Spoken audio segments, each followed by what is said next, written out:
Hari Om. Hari Om. Can you all hear me? Yes. Close that door. I mean, can you close that door?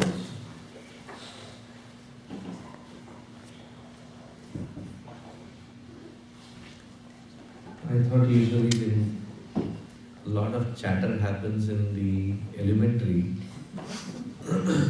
This seems to be quite a chatter group. You're saying only 9th grade, even the upper grades are also equally competitive in that. So I'm guessing your discussions are quite lively. Yes. Good.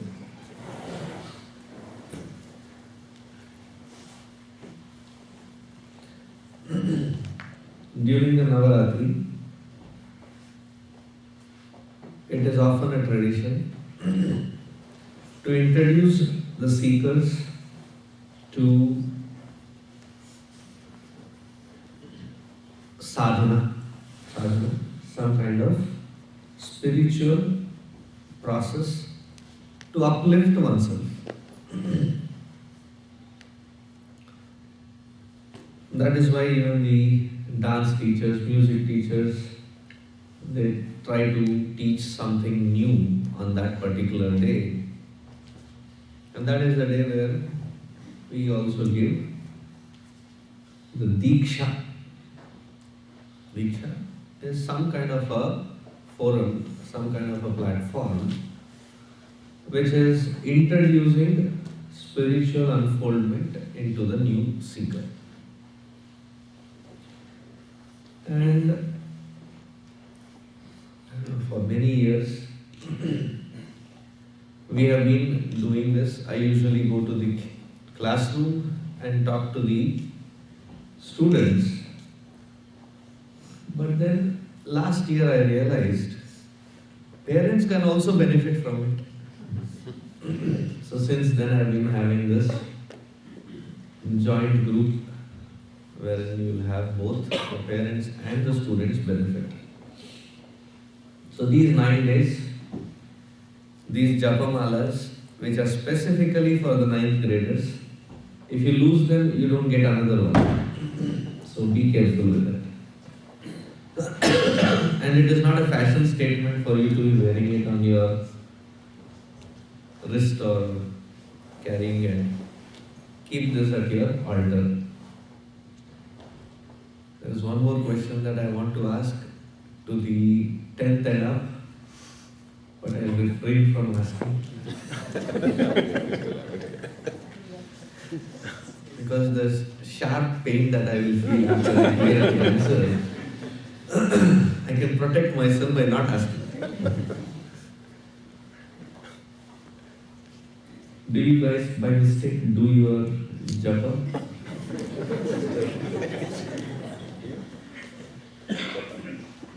Yes? No? Now the next stage is, I don't know Swamiji whether the japa mala is there also.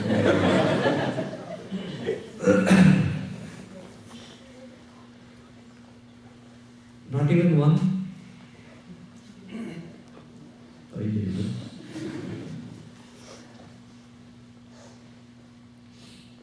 I think here I will blame the genetics.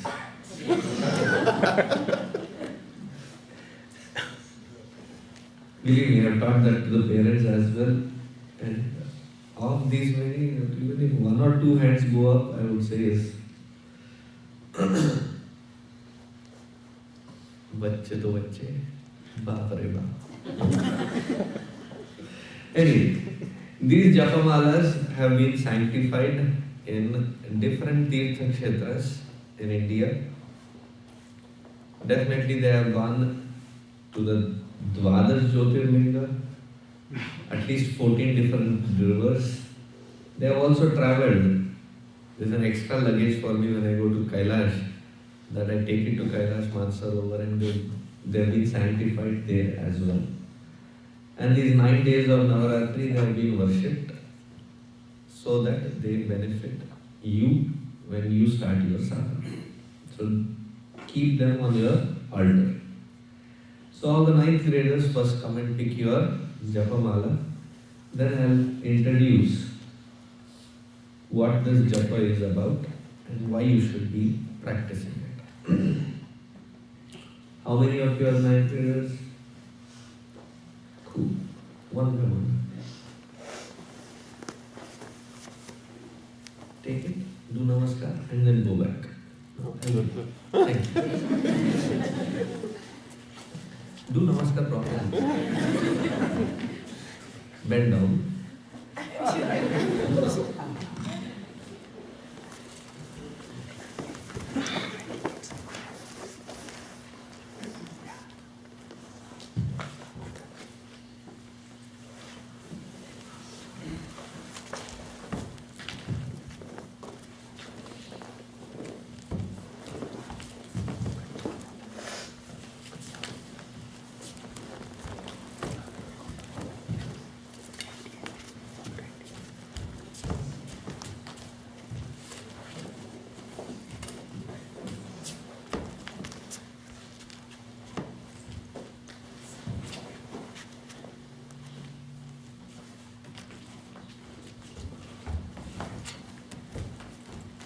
How many students in this?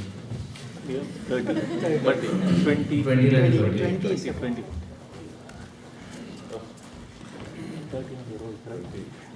28 or 30? 28, but Yeah.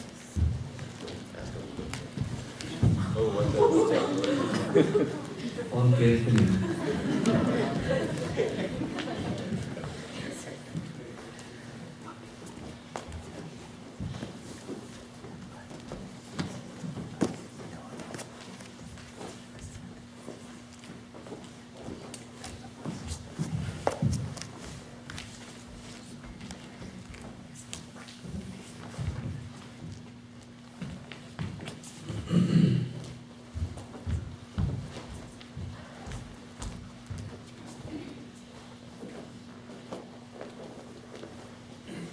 There was a parent who came to me and very boldly was saying, I'm scared allowing my kid to drive a car, so I'm avoiding them driving the car as much as possible because I cannot take it. It is a mental tension.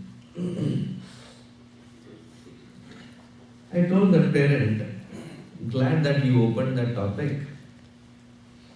Now I'll give you another scenario that you're sending them to college without the skill of driving,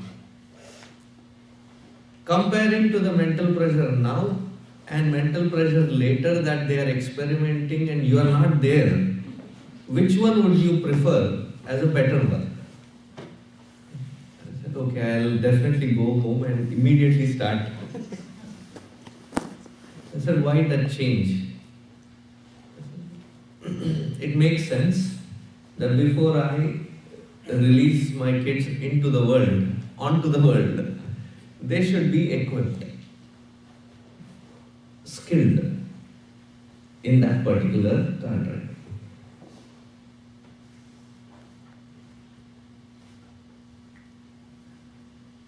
If car driving is taken that seriously, that you as a parent make sure that they are learned, they get a learner's permit and then they get their license and they start driving. And whatever they have to go through in their initial stages, you are there with them to make sure that they have learned it correctly. So that when they are out there, you are not worried about their lack of skill. Fair enough? Now similarly, we have another beautiful equipment. We are often told, we are often advised. Growing up in an Indian family, in a brown environment, I'm sure this dialogue you must have heard enough number of times.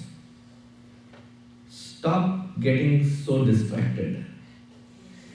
Go study, focus on your studies.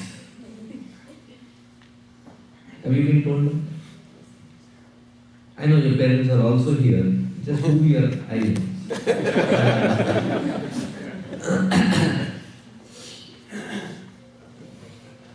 I was also asked to go study focus when I was growing up.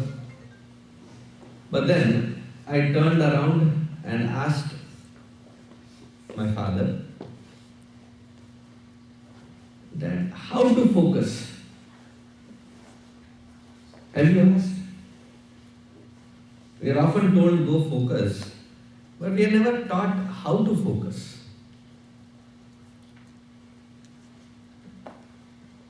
Is there some kind of a drive inside wherein you pull up and there is this manual there wherein you auto-boot yourself to auto-focus?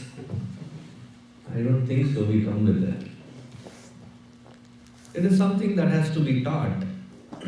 Generations after generations we have been only told to focus but never taught how to focus.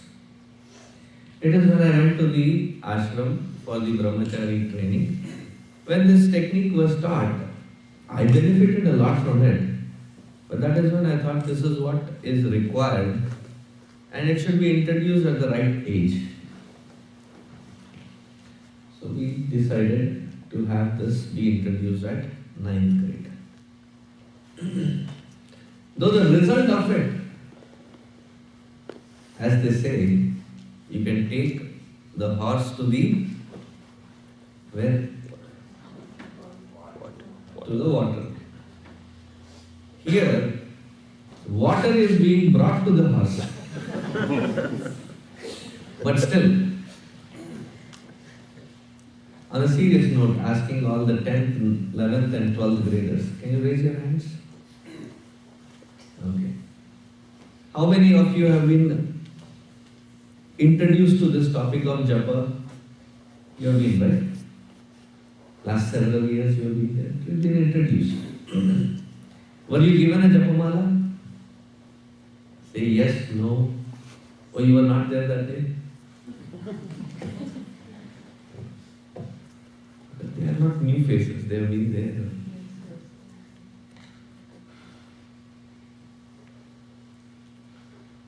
So those of you who have remembered that there was a japa technique taught and there was a japa mala given,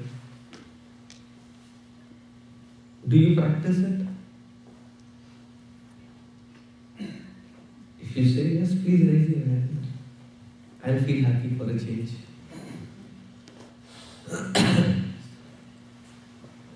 No. The point being that you be the inspiration. You be the team leader. You also sit and do it along with them. Inculcate it into a habit. There is another video recording.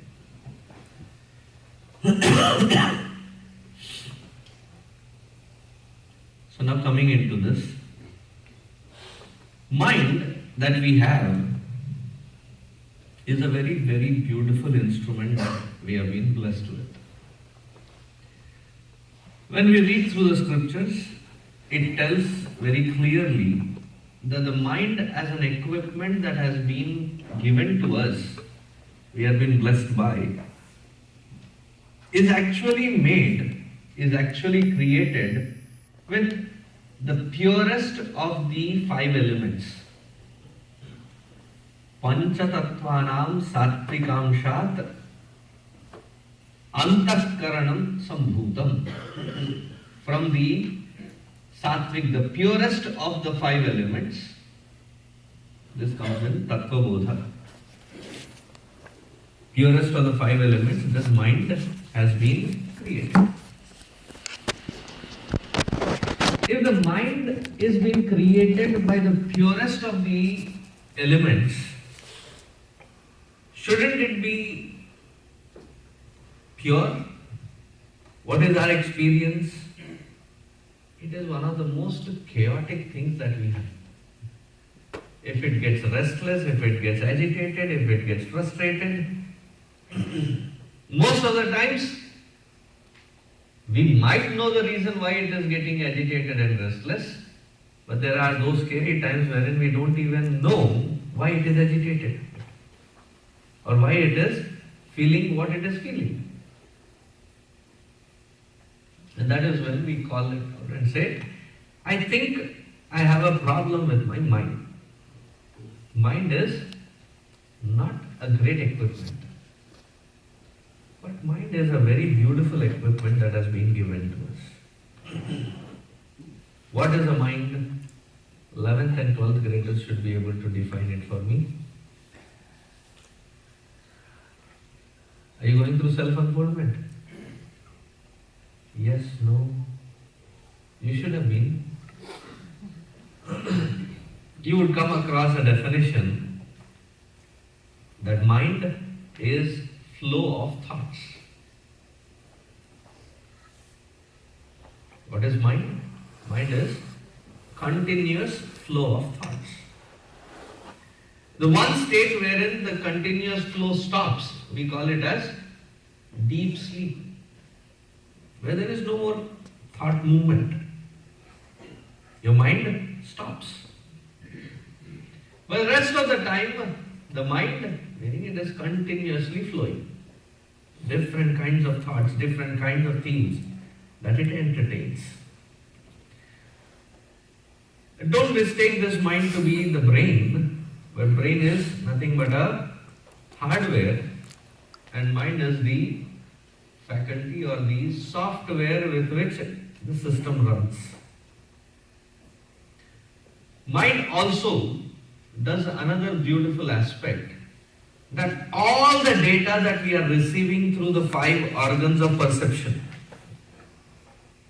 through the eyes we receive. What do we do with the eyes? So we have the MP4. It is not static images, it's the live format which goes in. Through the ears, sound, through the nose, the smell, through the taste buds, the taste, and through the skin, the touch. 5 different areas of information comes in. And what does the mind do? It bundles all this into packages of experience.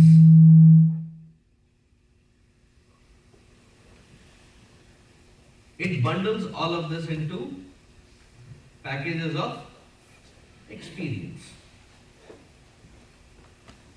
And those experiences collected together is what we call life. Experiences become the building block of our life.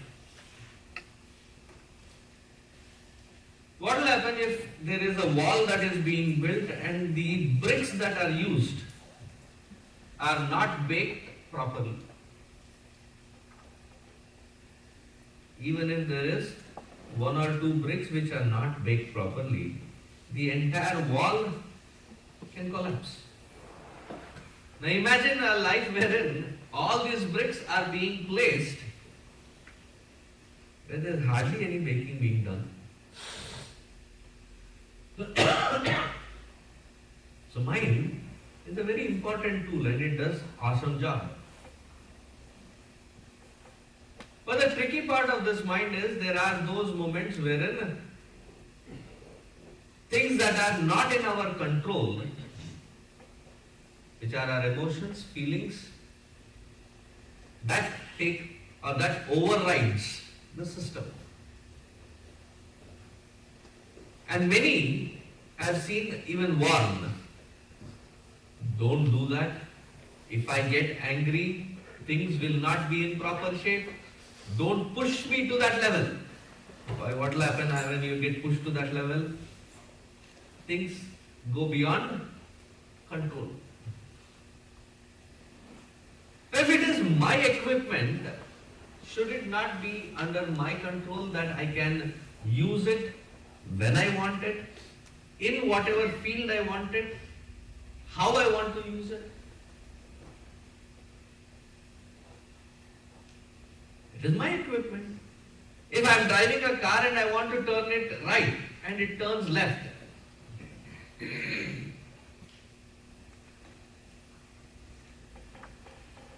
Either the driver is sloppy or the machine has something very scary. Now our mind, we ride in through the life according to what our mind dictates rather than what we dictate to our mind.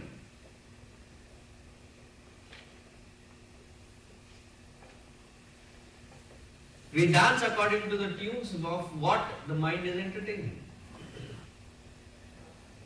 And that is called lack of independence or freedom. Freedom is when we have absolute control over this equipment and we know when to use it, when to withdraw it, when to focus it and when to not focus it. But we struggle at it. Then how do we bring this into control?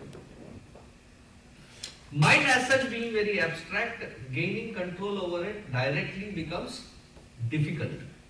So what has been observed by the great rishis, let me snap out of it, pay attention.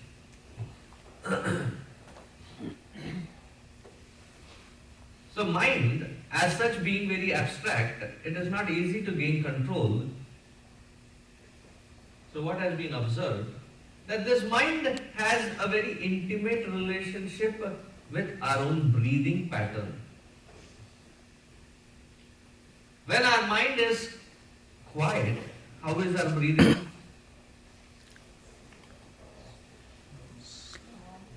The breathing also is calm, breathing is rhythmic, and breathing is deep.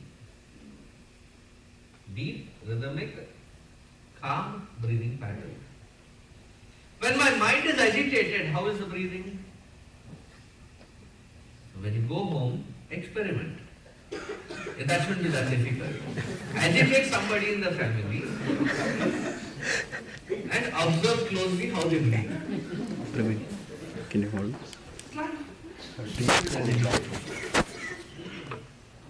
Now what do we observe? When the mind is agitated, the breathing is shallow, the breathing is unrhythmic, and it is not in control. To control the mind directly becomes difficult, whereas to control the breathing, is it accessible? Can it be controlled? So can we all sit straight?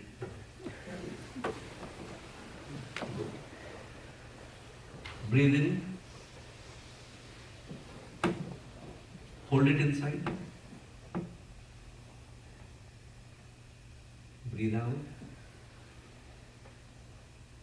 Hold it outside. Breathe in. Breathe normally. Are we able to execute our will over our breathing to regulate it and control it? It's quite accessible. Can we do that to our own mind, our own emotions, our own feelings?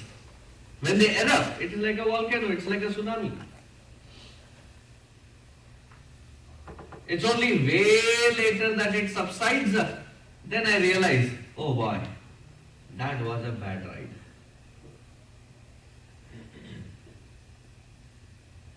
Wouldn't it be awesome to gain accessibility to this mind while you are in that high emotion, to be able to pull out or to be able to infuse as per our will and requirement? So the rishis have said, gain control and mastery over this in association with your thinking, then you can channelize your mind into a better phase. You have a question? I think the most thing is the.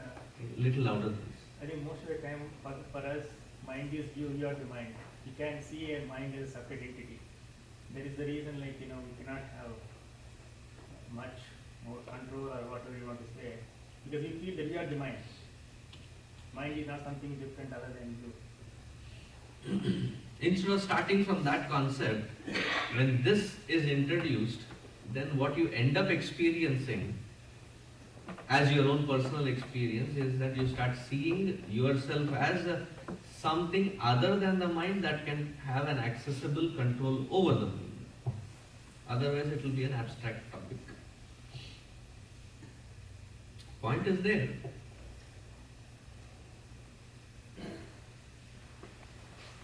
Now, can you all say loudly Hari Om?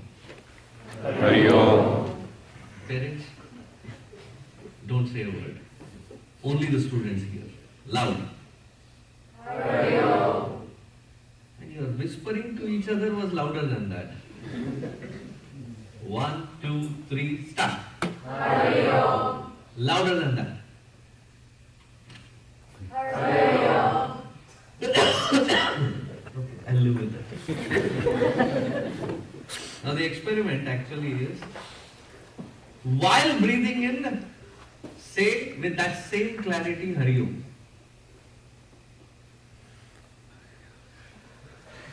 I'll give you $100.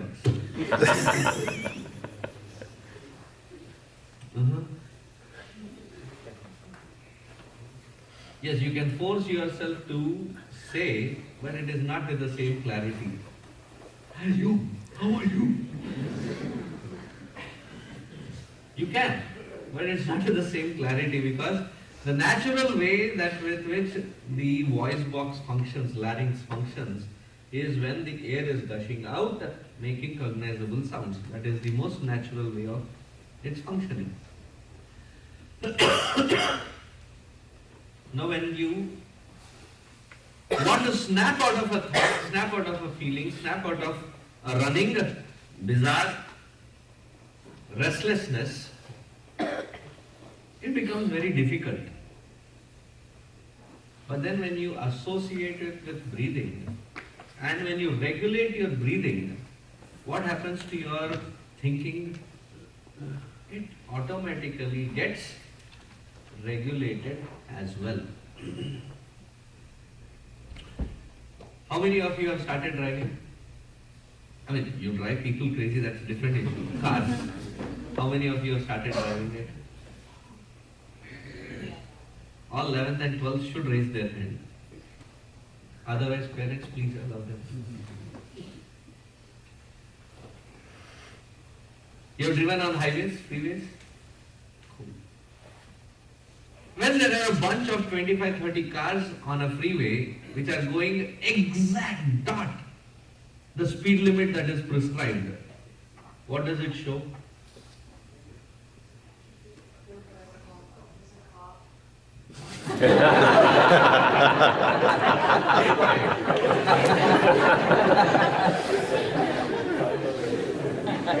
Nobody is weaving, nobody is, everybody in their lane, exact 70 on 70. What should it immediately flash? There is mama somewhere. In India we call cops as mama.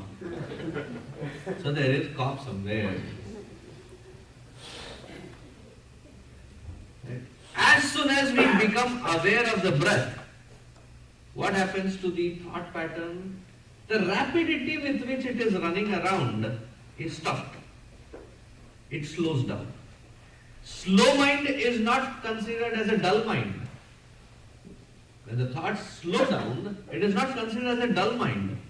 It is in fact becoming more awareful mind. Are you getting across? It's a very important point there. So with the breathing, what happens? The first thing that happens is the restlessness slows down. Second thing that happens is as you regulate your breathing, that the speed with which the thoughts are running loses its momentum, and at that point, don't try messing with the thought. Most of us try wrestling with the thought. Don't try wrestling with your thought. But instead, introduce another thought which you have already had an access to. That introduction of another thought is called introducing the mantra. So when you use that mantra, in link with, in association with, in synchronization with the breathing, at any given point the mind functions with one thought per given moment. And when you are extending that one thought or mantra in sync with your breathing, as you are exhaling when you chant the mantra, what will happen? That long there is only one thought maintained. What happened to the other thoughts which you were entertaining, which were restless thoughts, distractions?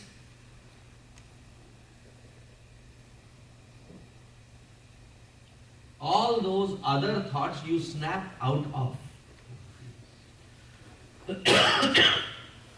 Now with this, at this very juncture, what happens? There are a couple of things that are happening. One, you are breathing consciously, so you are taking in more oxygen, more energy. Your thoughts which are restless, you are snapping out of it. Energy saved is energy generated. Energy conserved is energy created. You are chanting the mantra which is a positive energy, there is more energy being given to that mind. And your alertness is the fourth layer. Now the mind which is thus brought in to alertness. Last one. Can you both not talk? Am I clear? Are you sure you're getting it?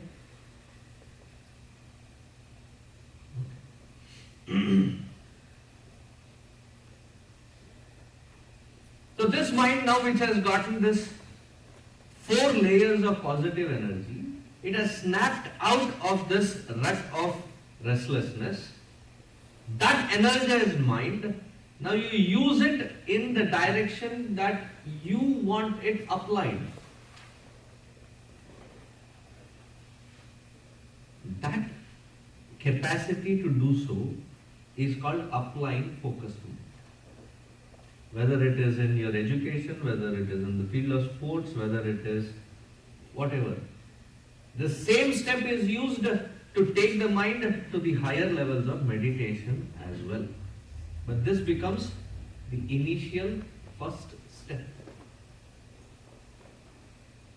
Now once you gain this, what is happening? You have a mind which is accessible, you have a mind which is fine-tuned or can be fine-tuned at will, and the mind which can be applied in a field or withdrawn from field at will. Clear? Now how does one use this japa mala and a mantra? You see this japa mala with a red bead, when red things coming out. So total there are 28 beads and one bead stands out.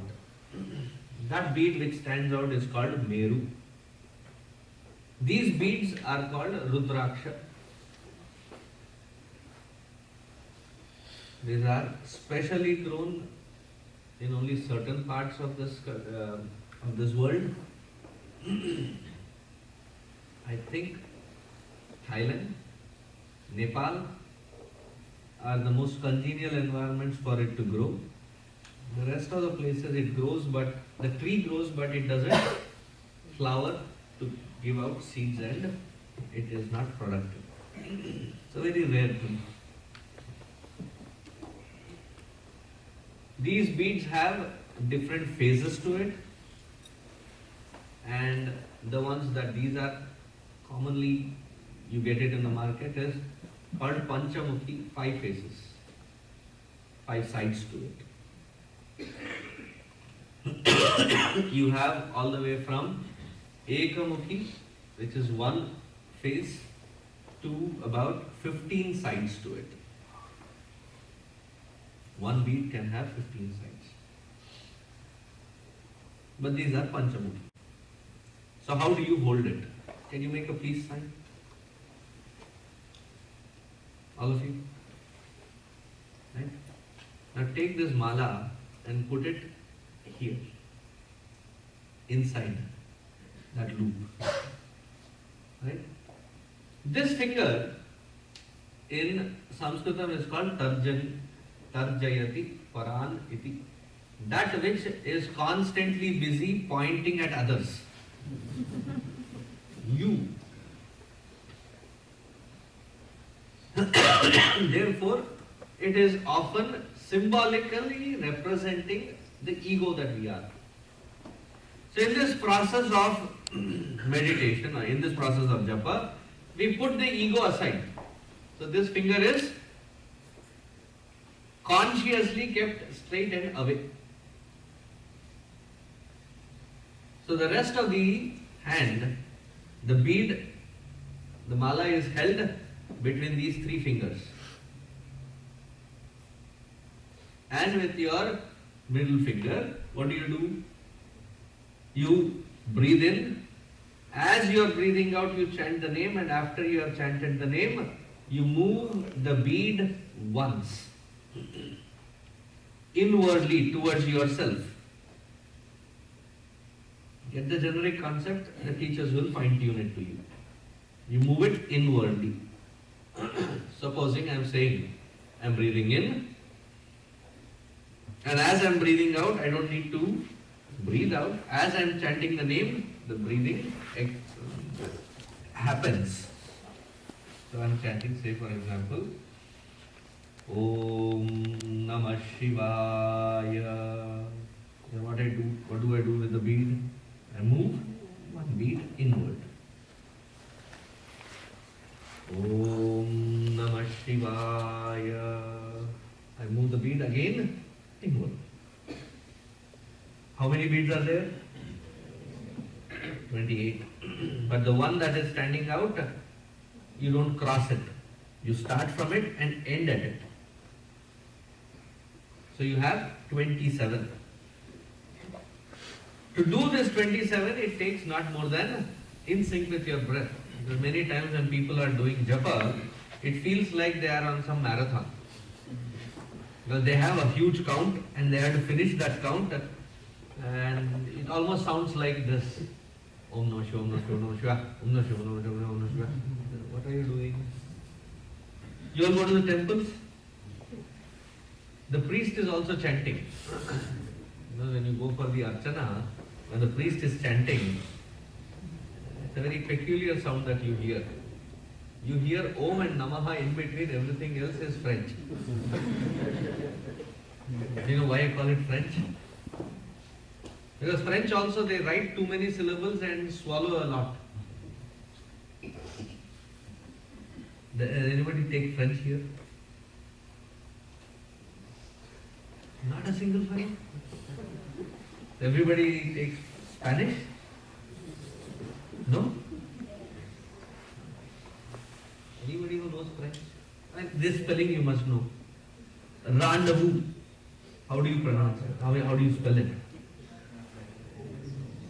Anybody in the spelling?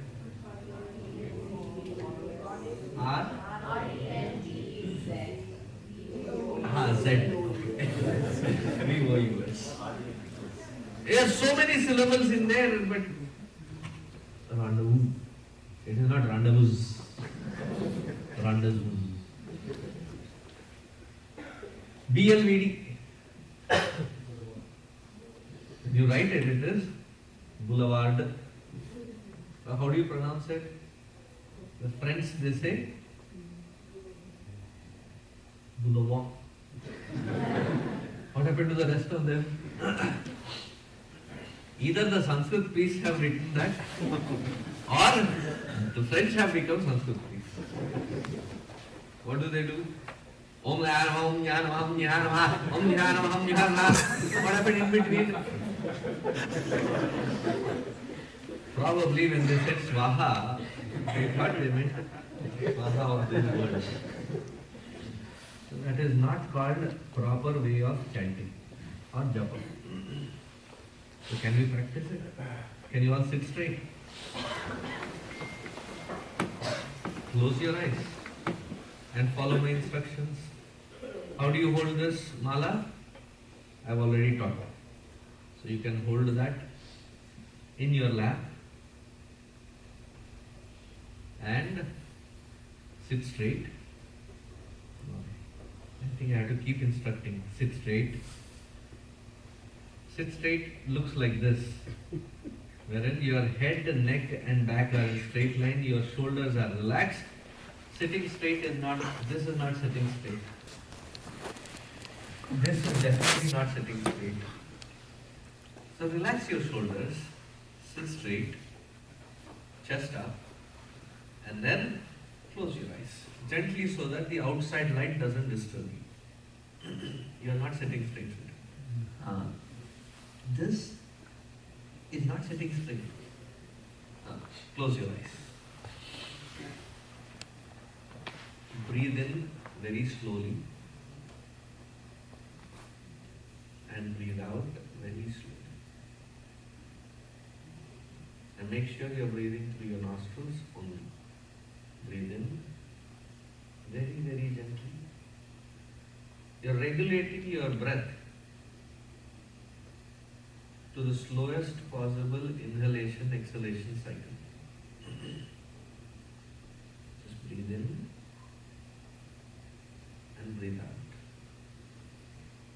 Very gently. You don't need to move your entire body. It's not an exercise. You're allowing the air to go in and out. You're just observing it.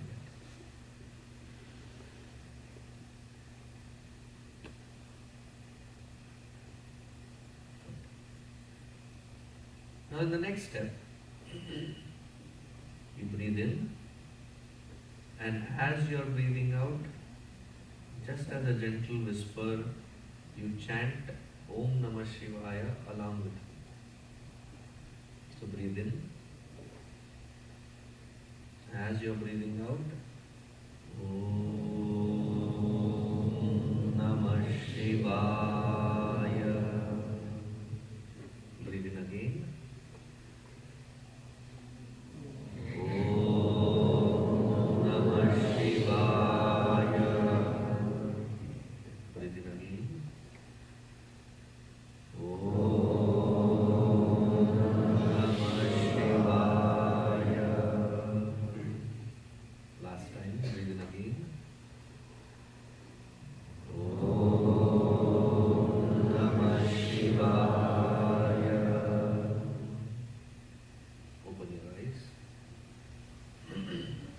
The mind can run away through this body in 10 different gates.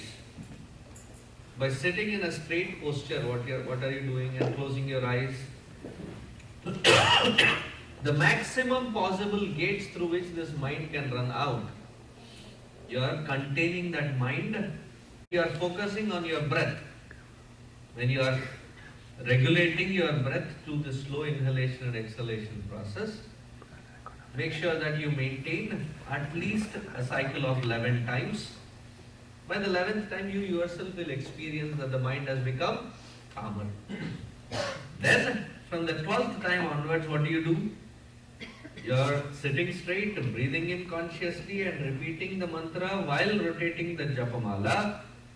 The mind has been given enough to not get distracted into some other movement, so that it is occupied.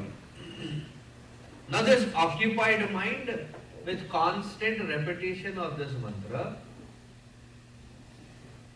there is one more topic that I have to cover. Constant repetition of this mantra, when you chant, the benefit of it, there are two benefits. One, it brings in the focus when you do it in the early morning, and it cleans up the system. It helps you wind off when it is done in the evening times. Is this process still so far clear? Yes? No?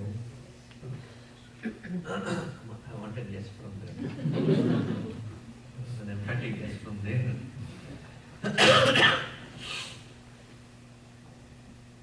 Now, which mantra to chant?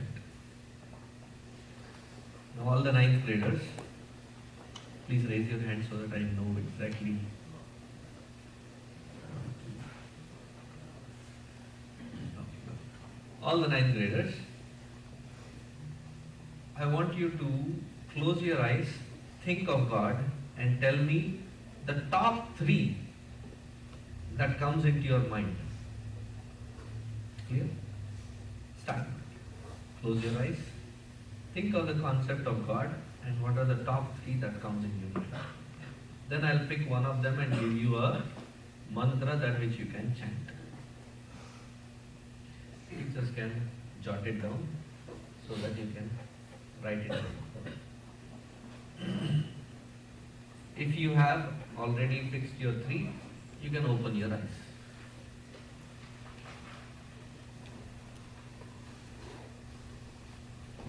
Let's quickly run through.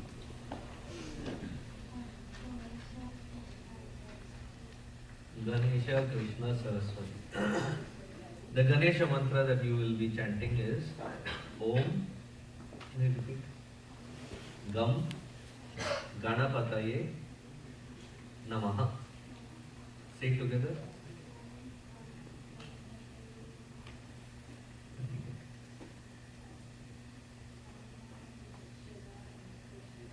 Hanuman, Shiva and Krishna. Did you know that Hanuman ji is an avatar of Shiva? They're same to same.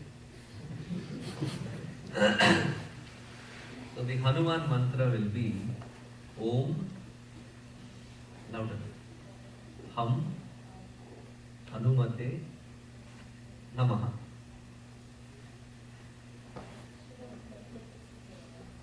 Shiva, Krishna, Ganesha.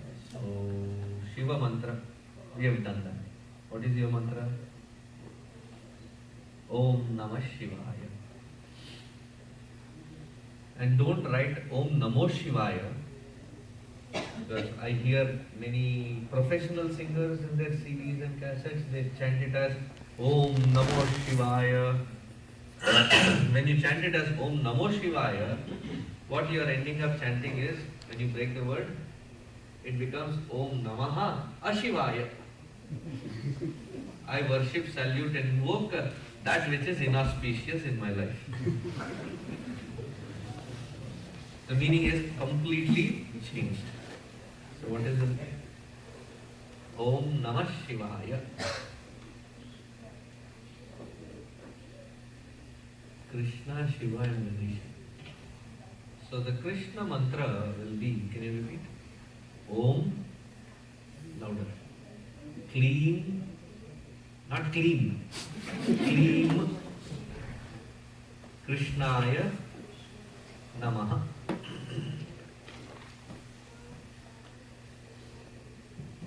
Rama, Krishna, Ganesha. So the Rama mantra will be Om, Sri Ram, Jai Ram, Jai Jai Ram, Om. So there are 2 Oms. लिख लिया भैया.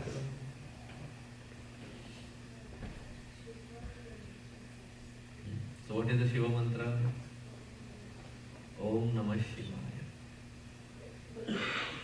So what is the Krishna mantra? Om Klim Krishnaya Namaha. Ganesha, Vishnu, Shiva. Shiva, right? So Ganesha mantra. What will be your Ganesha mantra? Om Gam Ganapataye. Very good. My job gets easier now. What is your mantra? Om Namah Shivaya. What is your Krishna mantra? Dude, it has been repeated 3 times now. Amma, don't help.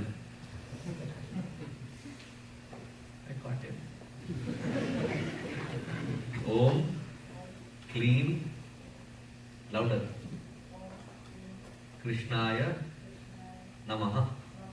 Very good. Vishnu Shiva Ganesha. Om Namo Bhagavate Vasu Devaya. Can you say it together? Good. Shiva, Vishnu, Krishna. Don't put this in your mouth. I know Hanumanji had done it once when Sita ji gave something. But neither am I Sita nor you are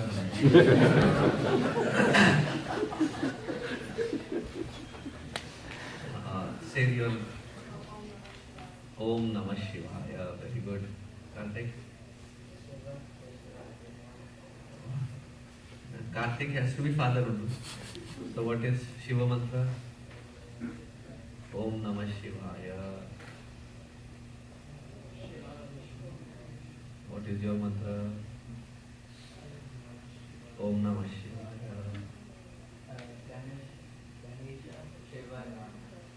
Ganesh, Shiv and Ram. So Ganesh, what is the mantra? Om, repeat after me. Gam, Ganapataye, Namaha. Say it together.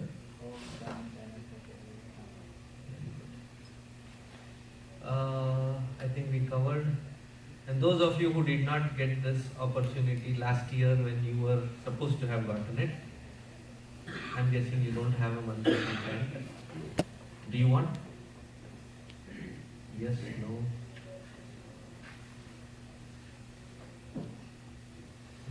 That is a staring contest happening right now.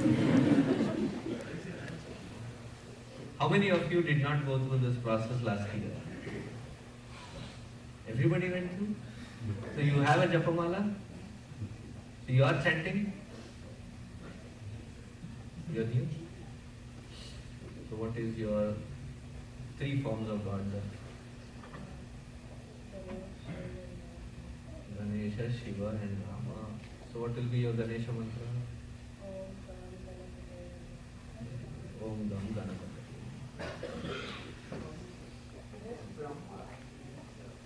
What are your top 3? So we'll take Hanuman.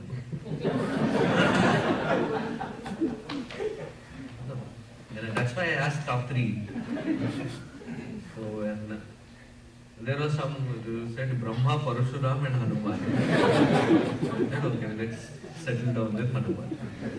So can we settle down with Hanuman? Cool. The mantra is Om Ham Hanumate Namaha. Can you say it together? There are certain deities where it is not used for japa. Brahma, Parashurama are like that.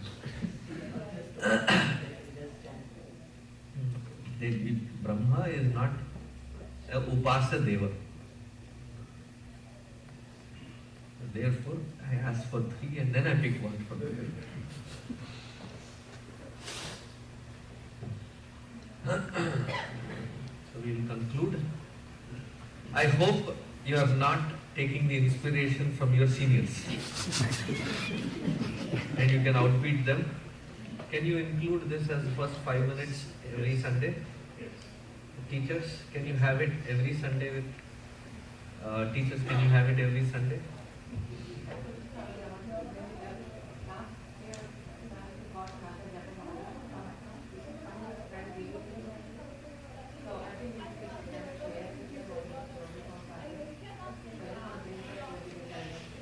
Please, this is not a water bottle or a commodity that you can share. This is yours and you use it. And if you are twins and you are going to share the same altar, put a tag on that so that you recognize yours. It is not to be shared with others. Comprende?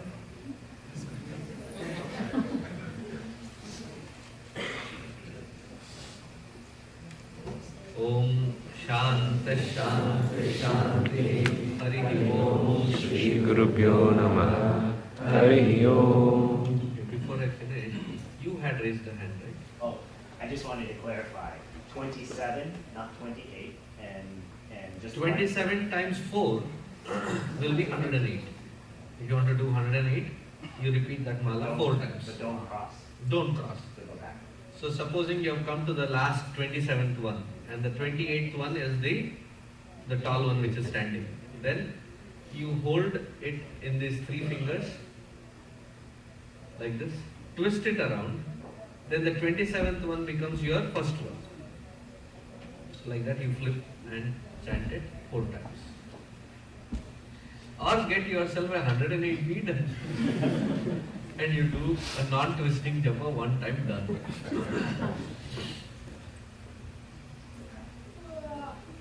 Was there one more hand that I had? There were 2 and I have answered. So all the best. May you be the inspiration for your seniors as well. And may the force be with you.